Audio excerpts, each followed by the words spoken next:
It's a lot of beer. It's a lot of beer. Hello, everyone. I'm Molly Wood. Welcome to Make Me Smart Friday edition, where we make today make sense until we've had a few too many. Giving it away right up on top. Holy cow! Little TMI right there. If they're new here, they're going to be a little confused, but I think happy they joined.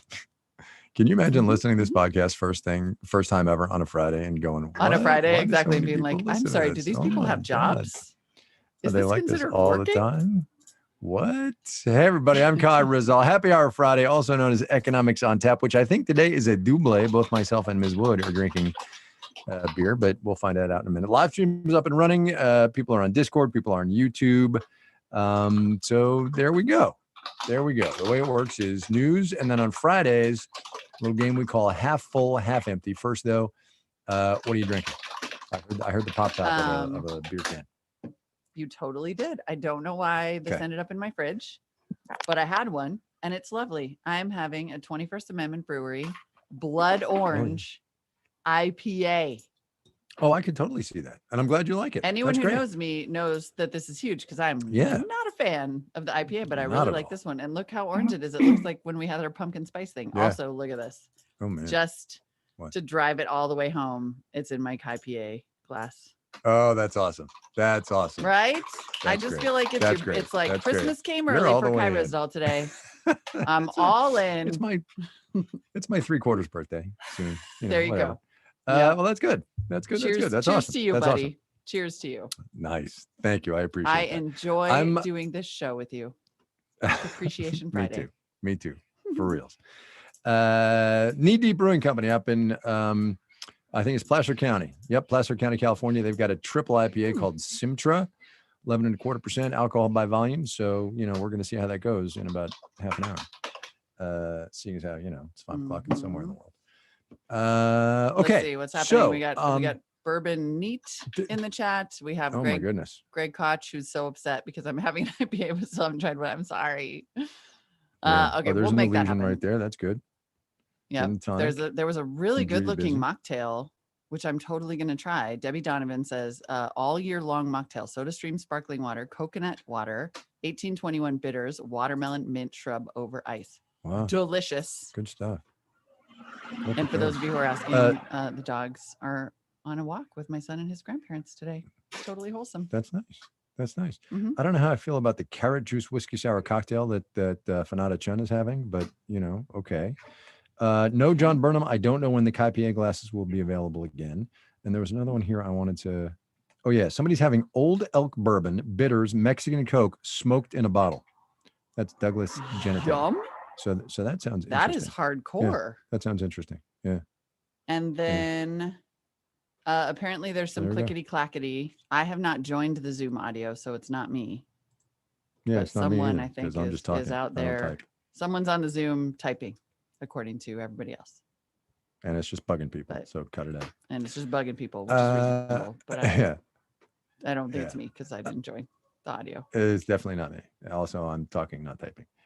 Okay, so let us spend some time on the news today because I think there are a lot of layers to both of our choices. And just because I think I'm first in the rundown, I will go first.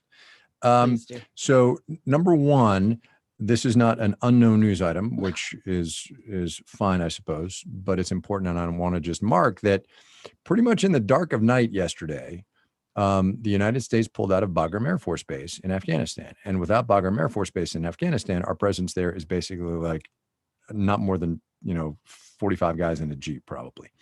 We're done in Afghanistan.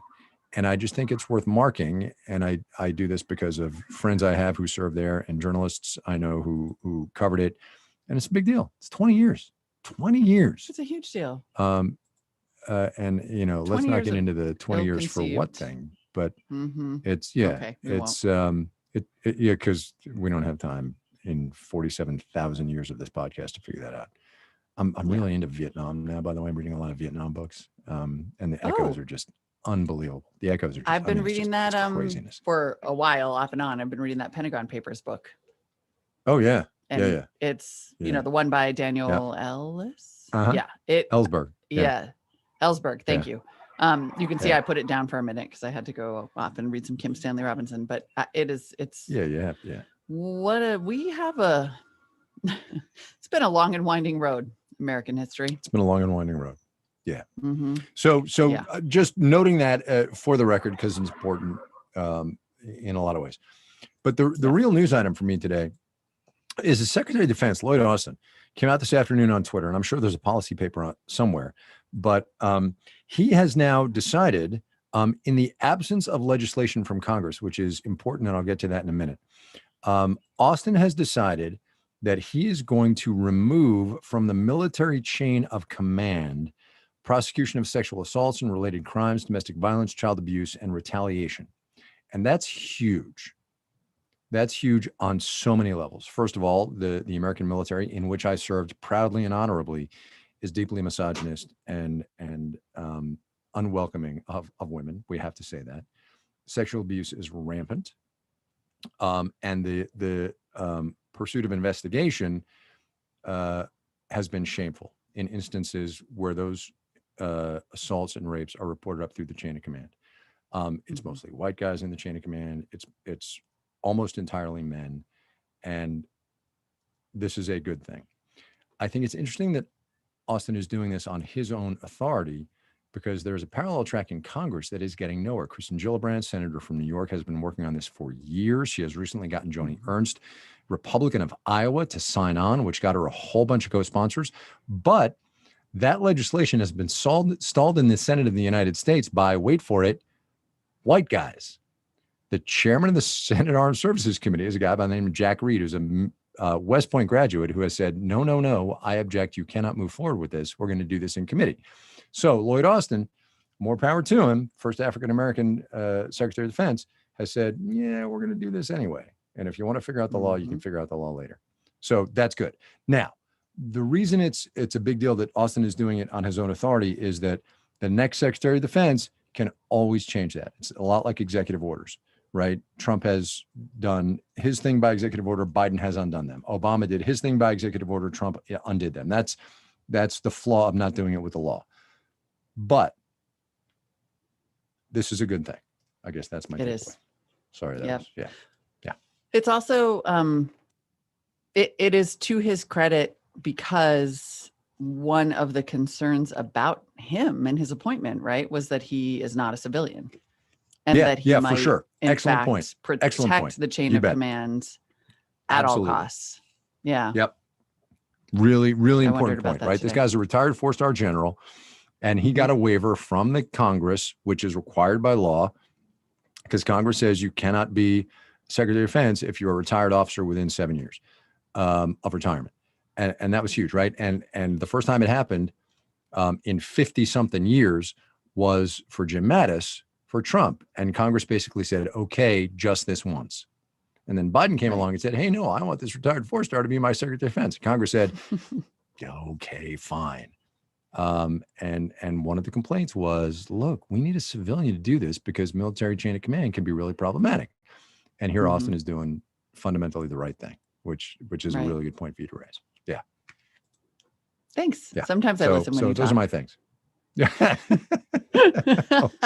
I did think about that. I was like, that's actually really, that's impressive, right? He said all the things that you said. I've served honorably, and yet I don't think we can trust the system we have. Yeah. I don't know how many more times the Congress of the United States is going to have to be shamed into action.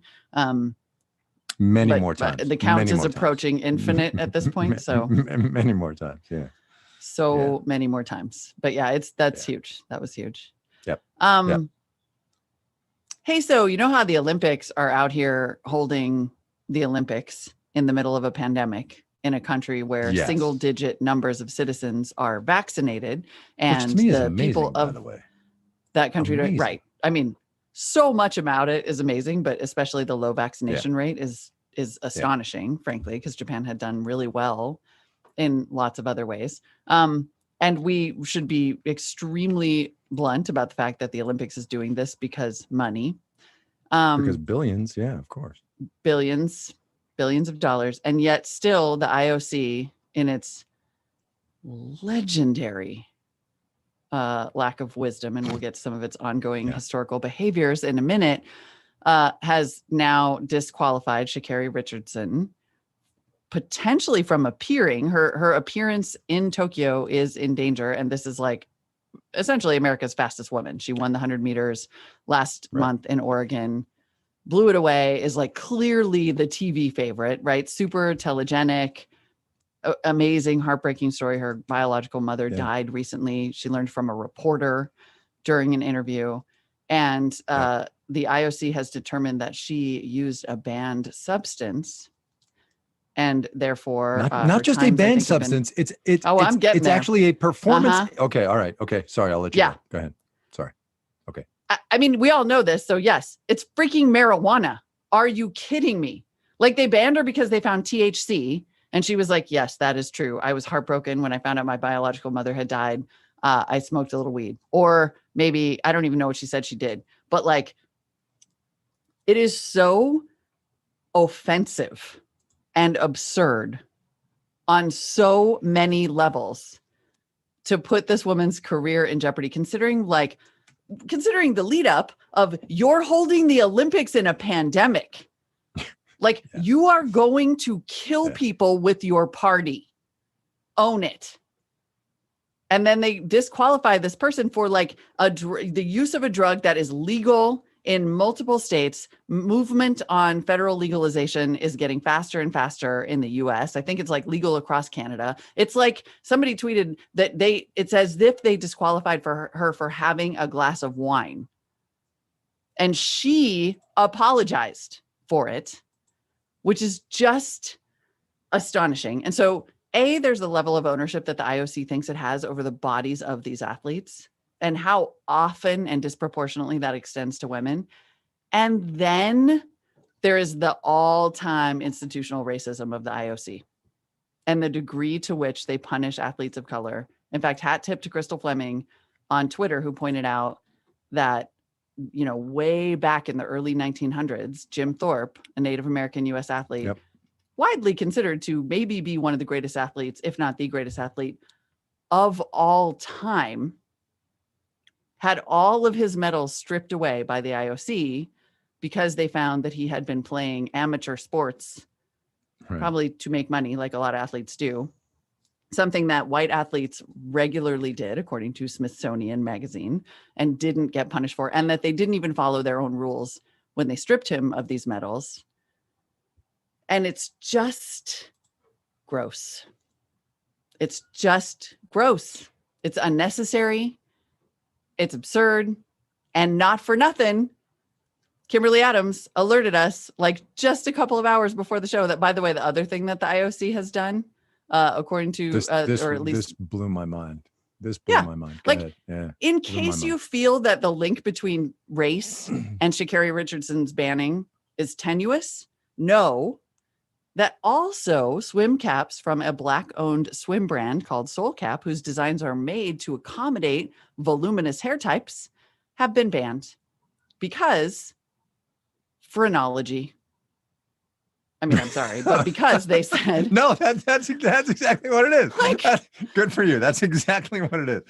Quote. No athletes need, quote, caps of such size, and the caps don't follow, quote, the natural form of the head. Yeah. Phrenology. Good for you. Yeah. I mean, gross. I want to throw one more thing in about this. Yes, racism. Yes, the law is an ass. Also, though, this is a mental health issue, because you can draw a straight line from, and it goes either way, right? Sha'Carri Richardson to Naomi Osaka, or the other way around, right? Yeah, this is a mental health issue. And look, we know this in this society, that there's not a whole lot of grace given to people with mental health issues. But these are now extremely high profile people who are coming with brutal emotional issues, and trying to perform at an incredibly high level, right? Look at Osaka and all the tournaments she's won. Look at how fast Sha'Carri Richardson ran. And people have said, yeah, no, sorry. And you're like, come on, man. Yeah. Anyway, you're totally right. It's layers, I mean, like you said on the top, right? Oh, It's so many intersectionality. So many it's layers. like, oh, it's women of color, it's mental health, it's all of the things that, things and identities that are regularly disenfranchised. And to see it just happen so blatantly, accompanied on the same day by natural form of the head, is just a thing that I want to be done with. Yeah. Okay, deep exhale, right? Okay, deep exhale. Mr. Thorpe, if you would. It's He's funny. So good. I was like, maybe he's not even listening. Maybe he's just like tuned out. Maybe he's having a cup of coffee. No Sometimes chance. he goes like when we're doing marketplace, sometimes he gets up from the console and stands and goes and like have a sip of water, or a cup of coffee, like across the room. And I'm like, dude, man, you paying attention? Anyway, sorry. That's more than you need to know. Always the game is the game is called Half Full, Half Empty. Our predictions on various topics. Marketplace heartthrob Drew Jostad is off today somehow. So is Liana Scolacci. So Marissa Cabrera stepping up. Take it away. That's right. Hello. It's good to be here. Hello. Oh my goodness. Marissa, never before heard until now on the podcast. I know. Okay, here's the first topic. Are you half full or half empty on 4th of July fireworks? Oh. Huh. Existing. I like fireworks. Yeah. I like fireworks so much. I love fireworks. I love them. But they're fire and it's really dry. I know, it's terrible. Out here. Yep. So this is sort of like there are a couple things in my life that I just have a moral hole on, and fireworks and the Blue Angels are the I like that too. Oh, wait, what's your hole on the Blues? I love them. I don't care. Like, I know that everybody likes to complain about the jet fuel use and the noise pollution and the this and that. And it scares the dogs and whatever. And I'm like, USA. Like, I just can't. I love them. I love them. If you guys knew all right, well, that's a whole different podcast, actually, about the behind the scenes secrets of naval aviation. But the Blues, honestly, all damn day. I've told you my whole best hamburger in the world story, right? Yep. Oh, yeah. Definitely. Okay. All right. And honestly, and I know like the fireworks are deeply problematic. I mean, the fireworks go off from May until August in Oakland. And this year it's just like cannons. Yep. Like there's a joke that we play this game that's like fireworks or gunshots. This year it's like fireworks, gunshots, sinkhole, or cannon. Like they're so loud. And all of that is totally true. And it really upsets people and dogs. And I love them. I'm sorry. It's just an emotional response. I love fireworks. Totally agree. And there will be, so what's going to happen is there will be fireworks across the greater Los Angeles basin on the 4th of July. And early morning on the 5th of July, there will be some time-lapse photography taken up from the mountains like Mount Wilson or something. And it will show all those fireworks and it will be amazing because it will just be boom, boom, and then it will show the haze layer settling over from all the smoke and all the gunkiness. I mean, they're terrible. And you're like, oh, that's really gross. I know. So look, and I cannot bring myself to say it. I can't. I love them. I'm going to say it. I'm half full on fireworks. I like fireworks. Don't at me. That's what I got. Me too. Okay. Help. Marissa. Help save us, Marissa. Go, please. Are you half full or half empty on hiring bonuses? Oh, so look, this is great, right? So many people are looking for jobs. And there were some surveys out saying, what would it take to get you back? And there was like a 5% raise or a bonus. Here's the deal. And please remember, take your personal finance advice from somebody who is not me. I don't control the money in my own house. Do not take a bonus. Fight for the salary raise because salaries last, bonuses go away. Bonuses are one time. Salaries are every 2 weeks. And they're taxed at a higher rate than your salary. And you will end up in a situation where your salary is set lower than you want it to be.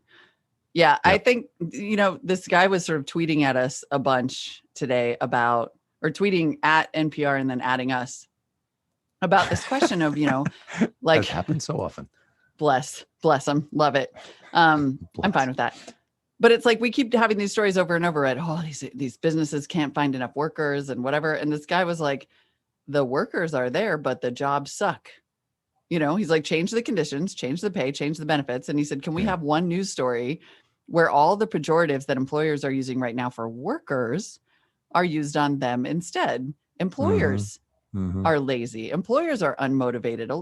External financial forces incentivize their bad behavior. Like, I don't think that's necessarily true for small business owners, but it is totally reasonable to say that anybody who spent a year and a half realizing how bad it really was to be an Uber driver and doesn't want to go back has good reason. Or fast food stuff or restaurant jobs where it's just like, yeah, you get burned and sexually harassed and work terrible hours. And, it's like, yeah, it's not. He wrote, he's like, it seems very clear to me that employers are just simply not motivated to find employees. Right. Which made me laugh. Right. Yep. Right. So that was a long way of saying I'm half empty on hiring bonuses. Yep. All right, Marissa, that's go. not enough. Okay. Are you half full or half empty on billionaires in a space race? Oh my God. Sorry. No. Sorry. I cannot. I just can't. Like, can you not get somebody else blown up for your midlife crisis? Like, just buy a car like everybody else. What Molly just said. Enough. I can't. Yeah. Yep. Yeah. Done. Gross. Boom. Next. Out. Okay, here's the last topic. Are you half full or half empty on United Airlines buying 270 new planes? Boy, did I not see that coming. That's a random corporate out of nowhere story. Who's in charge of this game anyway? Okay. So Stephen Bion, I'm looking at you. I love it. I know. So look, here's the really He's interesting like, they part. like planes. And this news came out a couple of days ago. I know, right? I like planes too. Here's the thing. So United came out, I think it was today, Friday, Wednesday morning, and said, we're going to buy a bajillion new planes, some Boeing, some Airbus, blah, blah, blah. And they're banking on the return of business travel, right? Regular people travel, tourism travel, that's almost back to normal. Business and international travel, not. And United's banking on that. And I think it was the CEO of Delta, Ed Bastian, who said, we're thinking that all that travel is going to be back to normal, like by the end of the year. I don't know. I don't know. Boeing's making a big bet, more power to them. I suppose just aspirationally, I'm half full. How about that? The thing that I actually thought was really interesting about the United podcast, and credit to my friend Corey Johnson, he has a new podcast where they talk about business. No, I mean, I don't want to plug the competition here or anything, but he played some tape of the United CEO. I hadn't heard this part when they were talking about this big purchase. One, I'm half full on that as an economic shot in the arm, because that is like a ton of money. Yep. For sure. But he played this bit of the CEO of United talking about how they are really retooling their business model away from, and part of the reason they're buying these new jets is so they can have like nicer planes in the middle of the country, that they're going to move away from, cheapest possible flight on the crappiest possible plane, and try to have, and not compete on price anymore, try to have like a nicer experience across the board. They won't be the cheapest, but they'll be nicer, which to me says Delta is starting to eat their lunch. Like, that's 100% coming at Delta. Yeah. Because Delta's put a ton of time and money into being a nicer, fancier, so much time. That's exactly right. That's exactly right. Yep. And I am super half full on the idea that this pandemic, among other things, will just raise everyone's awareness of how flying is freaking unacceptable and create a business imperative to change it. That's awesome. I'm not sure that's going to happen, Molly. I know. That's why it's only half. Okay. All right. But that's why it's only half. But I like the idea. Fair. It would be amazing. Yes. Because flying is super unacceptable. I can't believe we do that. Yeah. What a crappy experience. Anyway, hope springs eternal. Hope does. For better hope flying. Does. That, ladies and gentlemen, was Marissa Cabrera's first appearance on this podcast after a year. Marissa, right? When did you? Was it like June-ish last year? How long has it been? It'll be a year in October. October. All right. Oh wow! Okay. It only feels like a year. I'm just saying. It feels like forever. She's transformed our show and experience. She has, and we have been talking about you forever, and I'm really glad people got to hear you. So there you go. Yeah, it was a lot of fun. All right. Yay! Good. Thanks for doing it. You were awesome. Awesome. All right. So here we are, half an hour into our 15-minute podcast. Done for now. Back next week. We are off on Monday. Let me say that again. We are off on Monday. Let me also confirm with Mollywood and anybody on Slack that we are actually off on Monday. Are we off on Monday? I feel like we're off on Monday. Hello? Okay, look, I'm going to be off. If we're not off on Monday, so our producers are going to have a surprise. All y'all figure it out. Maybe you'll be hearing more about Marissa. I don't know. Anyway, back on Tuesday. In the meanwhile, send us your comments, your thoughts, questions, emails, voice memos. We're working on a phone number. Bridget has got that on her to-do list. And if you know Bridget Bodner, if it's on her to-do list, it's gonna get done. Make me smart at marketplace.org.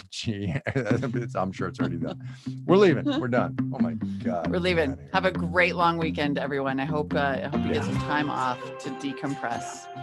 Don't blow anything or anyone up. I beg you. Make Me Smart is produced and directed by Marissa Cabrera. Today's program was engineered masterfully, I might say, by Charlton Thorpe.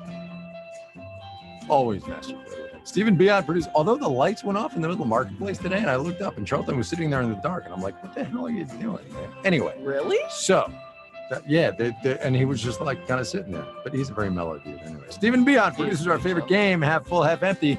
Also, the YouTube live stream. The senior producer is Bridget Bodner. Star Nieves is in charge of everything, although I think she's off this week. So, I don't know. Let's do whatever we want. Why is she in the credits? Let's do whatever we want. I think we just did. Didn't we do that? I think maybe we did. That's true. This beer is really quite lovely. For this. We get paid for this. Think about that.